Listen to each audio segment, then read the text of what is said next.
Bobby, how about you take this third fight away, man? Yeah, so this next one, we got Nate Landwehr, and Nate Landwehr is going to be going up against a Korean gentleman. That Korean gentleman's name is Kim Choi? Jong Un. No, I'm just kidding. It's Choi Dooho. Nate Landwehr versus Choi Dooho. That's fun to say. Choi Dooho. All right. Yeah, Nate Landwehr, another guy. Very high on Nate Landwehr. Very exciting guy. Make no mistake about it, though. Once again, not aesthetically pleasing to watch his striking. Definitely a wild man, just swinging for the fences, just going after it. But just a very fun guy, very entertaining. When we did our favorite fighters, Nate Landwehr made the cut for me. He's one of my current top 5 favorite fighters at the moment. Just every fight, dude, win, lose, draw, the man is just electric. Just like Brian Battle, pretty much like him and Brian Battle. The more I think about it, might be related, like long lost brothers or something. Both exciting, wild, crazy guys with power. Both really good on the mic. Both really good at fighting. That rare combination of they have a great personality, very charismatic, and also very effective in the octagon. Fun fact, Landwehr, even though he's an American guy, just like Movsar Evlov and a lot of other Russian fighters, spent a lot of time on M1. So I always thought that was interesting about Nate Landwehr, that he spent some time in M1 as an American guy, fighting in Central Europe and Eastern Asia and whatnot, like Movsar Evlov and the rest of those guys. So yeah, I just think Landwehr is great, man. I think he's really, like I said, not technically sound. Don't get me wrong. He's nothing. You're not going to write like a technical analysis of the guy offensively or defensively. He's not going to blow you away with some crazy, beautiful, technique that nobody's ever seen or it's underutilized or anything. But he's going to really get your attention. He's going to pressure you to the cage. He's going to make you respect his power. And he's tricky with his subs. People don't really look at him as a grappler, but it's because most of his subs that he's had, like his Anaconda over Ludovic Klein, which, man, how impressive is that you Yeah. choked out Ludovic Klein, man. It took him to round 3. Performance of the night bonus he got from that. Choked out Austin Lingo, another performance of the night. The guy is just performance of the night bonus machine. And, he lost to Dan Ige, but it's Dan Ige. Julian Erosa, when he lost to him, Julian Erosa was coming back, had a lot to prove. It's concerning that he's lost to Herbert Burns, but that was his first UFC fight. I'll chalk that up to, debut nerves, and that's been 4 years now. He's recovered really well since then.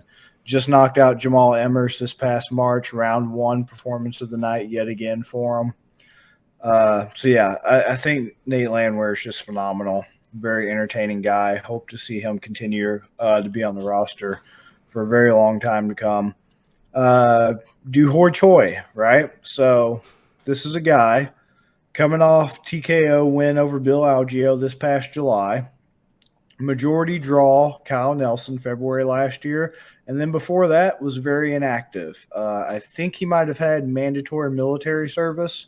Kind of interrupt his career like Korean Zombie did when Korean Zombie was coming up. That might have been it. I'm trying to double check. I don't see. So maybe it was military service. Maybe he was injured. I'm not seeing why he had such a long layoff, but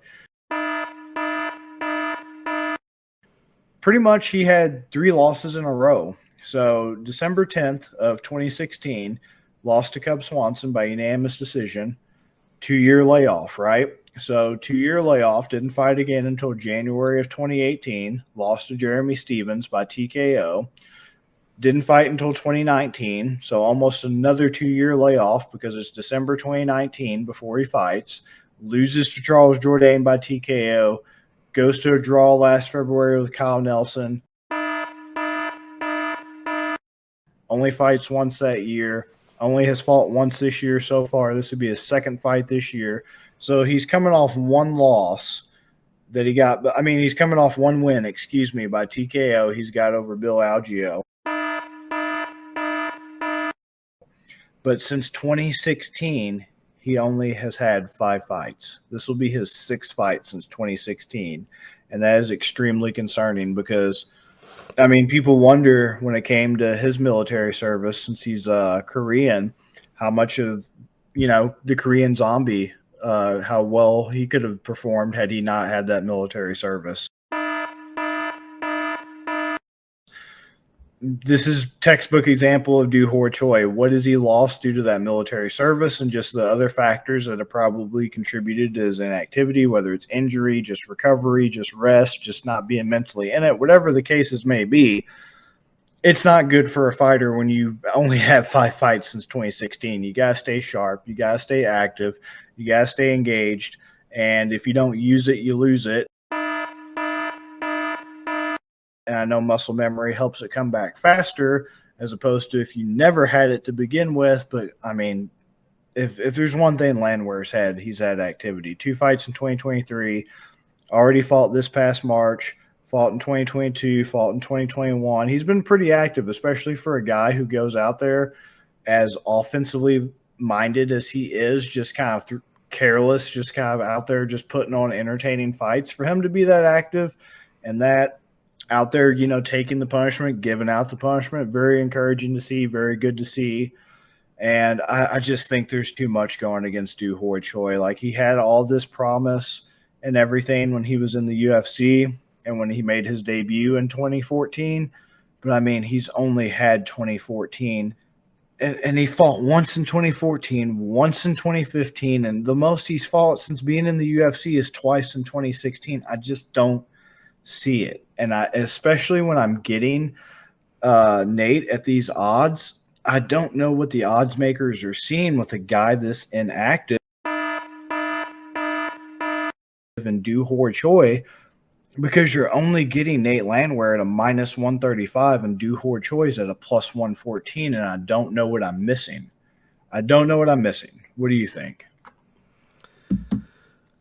Unfortunately, I think I'm as puzzled by this as you are. Like, basically, what you said wrapped up in a nice little candy wrapper. He's got 2 wins since his July 8th fight in 2016. He's 2 wins since 2016. That's not good. One of those losses was to Charles Jourdain, which is the guy we've been fading and making a lot of money off picking against him lately. You look at the money over here. Looks like 70% of the bets, 63% of the money on Nate Landwehr. And it's moved down a little bit. It's down to minus 135 now. I don't know if that's because money's starting to come in on Choi now because they see the value. But at the same time, he's just been so inactive. If you're looking at his stats right now, you're seeing that Landwehr clears this man. That there's only one stat that's the strike accuracy right now, 53% to 46%. Landwehr is either leading or tied in every other category. It's just hard to not see Landwehr winning this fight, but just the money and that number is just really weird. Part of it makes me wonder, like, if they are trying to make people galaxy brain this. Like, I think people hate on Nate Landwehr a little bit. 100%. Yeah, 100%. Like, people are like, oh, he's sloppy. Oh, he's this, he's that. Like, it's actually, you would think he has more fans by being as exciting as he is and as funny on the microphone. He actually doesn't. He doesn't have a lot of fans. He's 36, and maybe if you're just looking at the record, like 18-5, 15-4-1. I just don't see it, man. Landwehr even beats him in reach, 36 to 33. Once again, not a huge age gap. I don't know, man. This is one where maybe we're just scratching our heads and it's like, you know what? It's MMA, it's fighting. Sometimes it just doesn't make sense. Maybe this is one of those. But I feel like that's not a good enough reason not to take Landwehr here. So I'll be on Landwehr money line, but if for some reason, if Choi pulls this one off, I'm going to be like, you know what? Vegas told us from the moment they put out these lines. I think I'm going to go Landwehr, KO, TKO, or sub at plus 180 double method. KO sub? Yeah. At plus 180, knowing Nate Landwehr and his, I said before, he likes to take a choice. If he rocks a guy, maybe he'll choke him out like he did Lingo. Maybe he'll choke him out like he did Ludovic Klein. Or maybe he'll finish him with punches like he did Jamal Emmer. But to get that plus 180, yeah, I'm all over it. I'm all over it. How? How does he choke out Ludovic Klein? And then this is the number. Yeah, I don't get it, man. I don't get it. Maybe Kim Jong-un is really who he's facing. Maybe it's staged for the glorious leader, man. Maybe it's going to be like the Montreal screw job. Maybe. Screw job?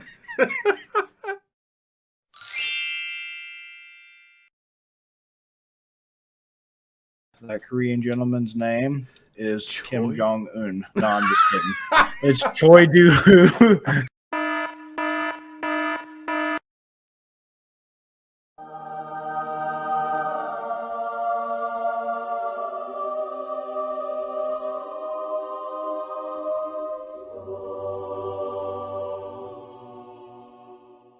Which, man, how impressive is that you choked out Ludovic Klein, man. It took him to round 3.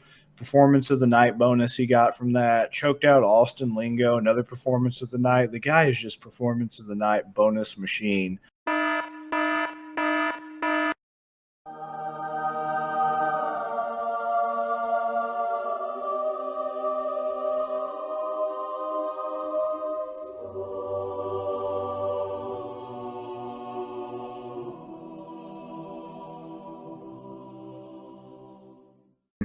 He lost to Dan Ige, but it's Dan Ige. Julian Erosa, when he lost to him, Julian Erosa was coming back, had a lot to prove. It's concerning that he's lost to Herbert Burns, but that was his first UFC fight. I'll chalk that up to, debut nerves, and that's been 4 years now.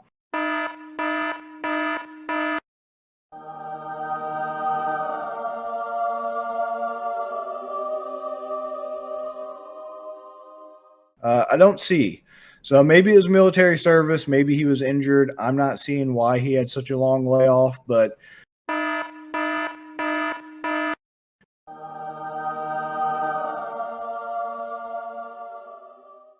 goes to a draw last February with Kyle Nelson.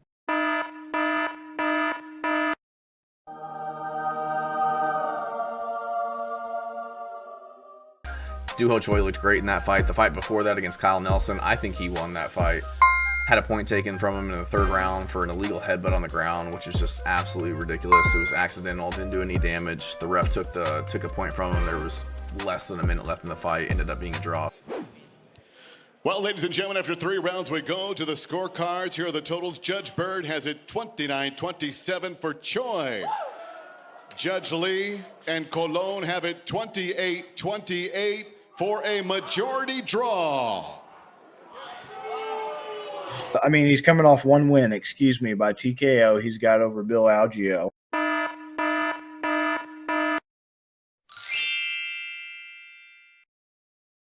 So I would consider Ho Choi coming off a two-fight win streak. People wonder when it came to his military service, since he's Korean, how much of, the Korean zombie, how well he could have performed had he not had that military service.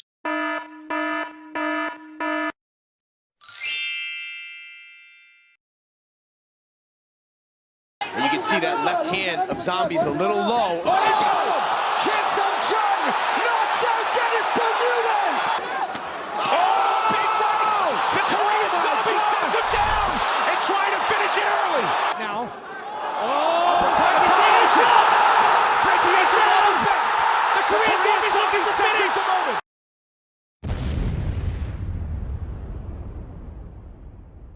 It's not good for a fighter when you only have 5 fights since 2016. You got to stay sharp. You got to stay active. You got to stay engaged. And if you don't use it, you lose it.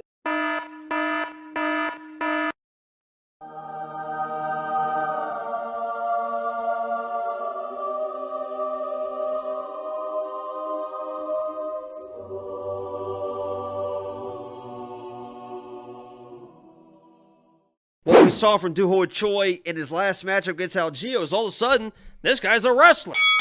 He's a fucking grappler. He was trying to get guillotines. He was trying to sweep. He was trying to get his own takedowns. All of a sudden, it's like Ho Choi has really improved that aspect of his game, and he was trying to show it off. Ho Choi, tons of power in his hands, crazy left hook, throws great leg kicks as well, as we saw in his last fight against Kyle Nelson. Ho Choi is going to chop up his legs. He was throwing great leg kicks against Kyle Nelson 2 fights ago.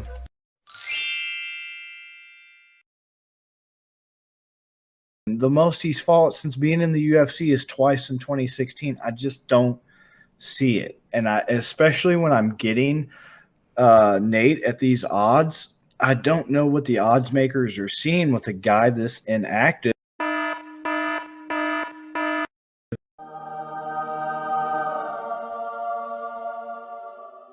I love Nate the Train.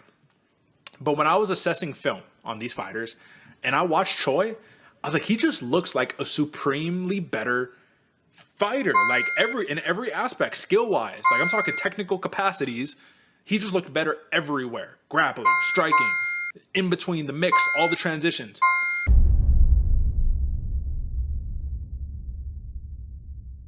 If you're looking at his stats right now, you're seeing that Landwehr clears this man. That there's only one stat that's in strike accuracy right now, 53% to 46%.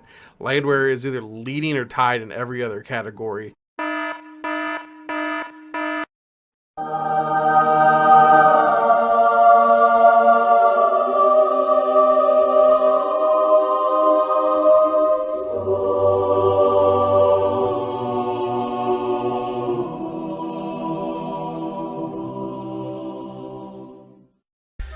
I think Ho Choi is just he's gonna be putting a lot of damage and a lot of output out there on Nate Landwehr. Nate Landwehr, he's easy to hit.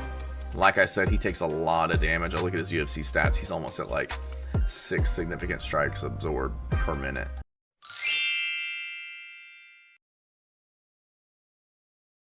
Part of it makes me wonder, like, if they are trying to make people galaxy brain this.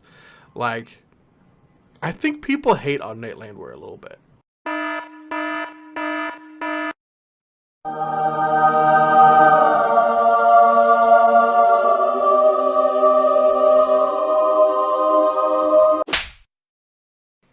He's 36, and maybe if you're just looking at the record, like 18-5, 15-4-1.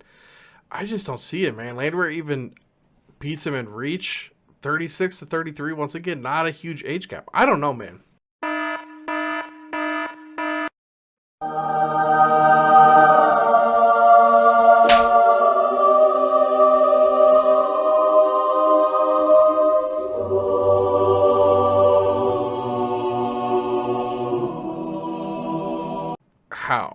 How does he choke out Ludwig Klein? And then this is the number.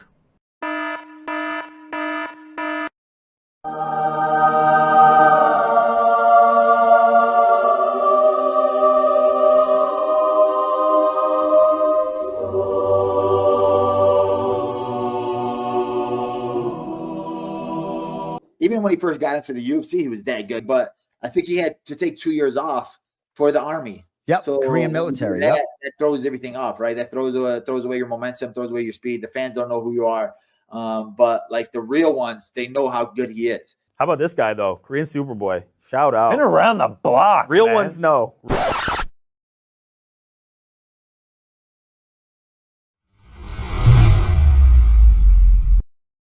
So again, I think that the difference in this matchup is that I don't think Choi sits there and just says, I'm going to slug it out with you.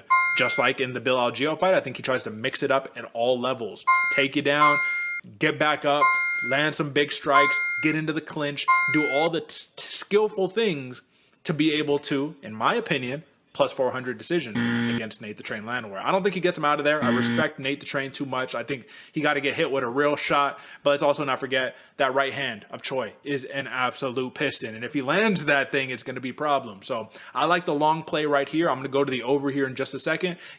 Ho Choi is going to eat up the legs of Nate Landwehr, which is going to open up his strikes on the feet. Nate Landwehr, he's going to try and make it dirty, but I expect Ho Choi to kind of keep his distance, manage his distance on the feet, land the crispier strikes. Nate Landwehr tries to shoot in, tries to, do any type of grappling. I can see Ho Choi defending those takedowns just by what I've seen in his last 2 fights. Even if he does get taken down, he usually pops back up pretty well. What he needs to not do is to try and pull guillotines like he did against Bill Algeo. He can't do that. I don't think he'll be able to finish Nate Landwehr, and if he just can't be giving up positions like that against somebody like Nate Landwehr. Real ones, no. Yeah, I don't get it, man.